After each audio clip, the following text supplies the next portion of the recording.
All right. Greetings, fellow YouTubers. Irv Lindsay here. How the heck are you? Welcome to the intro video to my new video series. It's a video series about the early history of the Cincinnati and Southwest Ohio area. In my research of this, I've kind of had to leave the Cincinnati area a little bit in order to understand the overarching story of Cincinnati and what events led to the founding of Cincinnati in the first 100 years. What events really shaped that? So I've always had a pretty easy time researching Cincinnati history. You guys know I'm not from here. I'm originally from Texas. So one of the reasons for Irv TV was for me to educate myself and what was the history of my new hometown. So I've tackled this new project and it hasn't been as easy. I thought it would be, but when I went to research the history of indigenous peoples in Ohio, I hit a roadblock. It was not so easy. Most traces of the indigenous peoples that were here before us have been removed.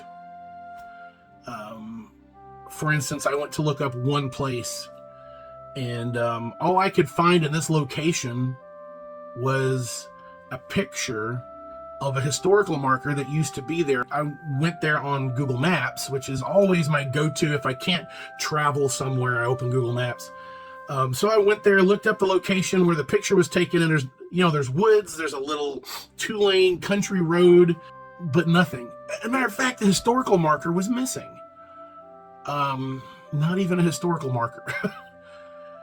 That's what I'm finding. I want to know where their towns were, where their settlements were, where their roads, where their trails were. What was, if they had a map, what would their map have looked like? So I'm going to present what I've found to you guys.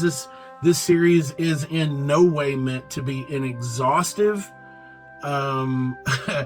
in-depth look at this information. Whatever I can present in a little 8 or 9 minute video is what I'll do.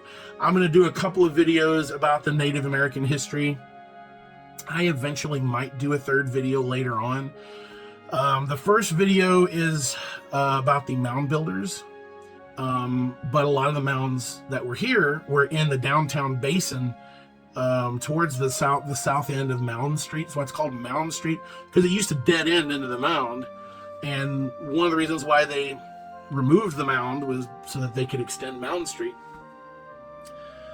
So we'll talk about this stuff. I want to talk about the indigenous peoples that were here, but to talk about the history of the forced removal. And I want to present that in a way that's not confusing, because I'm going to admit something to you guys. I'm very confused by the history of Native Americans, ethically, culturally, geographically.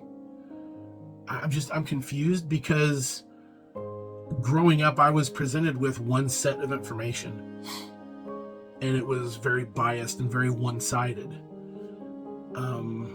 And only now, as I'm researching this, am I kind of getting the whole picture. And I kind of, on the edge of my awareness, was I aware of the bad stuff that went on. But I wasn't really aware to what extent that happened. So I want to talk about the final locations of the indigenous peoples, where they were in Ohio, what happened, and I'm going to concentrate on the Shawnee because they're the ones that were primarily in this area. I think there was a lot of different tribes in the 1700s, but the ones that I'm going to concentrate on is the Shawnee, and where they were, where they went. Went is kind of not the right word. Where they were taken, where they were removed to is the more appropriate term. And eventually what happened to them. And the story is sad. And I'm not sure I can do it justice. That's my fear. Guys, that's my fear. I'm not sure I can do that story justice. It's long, it's complex. Other people have tried to do it, but that's why I'm going to concentrate on the Shawnee. I'm just going to kind of pick out a few places. It comes down to a balance between what I can do and what you guys are willing to see. I don't want to do a bunch of videos about stuff and then nobody watches it. That's So anyway, eventually we're going to talk about so we're going to talk about the indigenous peoples first, and then I want to talk about who settled it, who settled Cincinnati, and I'll talk about maybe a name or two that you haven't heard. Of course, we'll talk about people you have heard of, probably, and we'll talk about where those 3 points of settlement were in this area, and kind of go from there. This will be mostly pre-Civil War era history, and I'm not sure how many videos I'll get out of this, but we'll talk a little about Tecumseh. We'll talk a little about President Harrison, William Henry Harrison.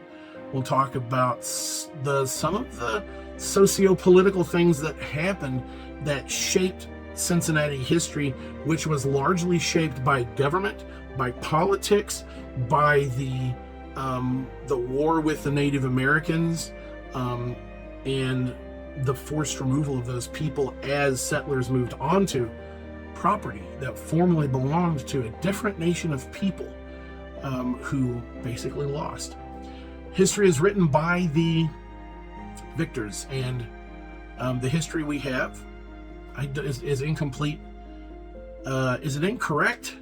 Well, if it's incomplete, it's leaving things out, I would say it's incorrect. But a lot of the stuff I was presented with as a kid was just the mythological presentation of a race of people that a lot of it wasn't entirely accurate. So, yeah. So that's what I'm fighting as I'm trying to do videos about the people that were here that shaped there was politics out the wazoo before the first person landed on the shores of the Ohio River in Cincinnati. There was politics, there was wars, there was all sorts of stuff going on here, and let's be honest, it was war. There was a war going on. All of that stuff. So I'm going to research it. I'm just going to tell you what I found. I'm going to tell you where I found it, and if I can recommend further research or further readings, I will. And I'll just leave it up to you guys to, if you want to go look up more, so that's basically what this series will be about. This video has been way too long. I'm looking at over 12 minutes at this point, so I suspect I'll have to edit this video down. Nobody's going to watch me talk about this for 12 minutes. All right, guys, thanks for watching. Really, thanks for watching. I appreciate it. Enjoy the rest of your week. Keep fighting a good fight, and I'll see you in the next video.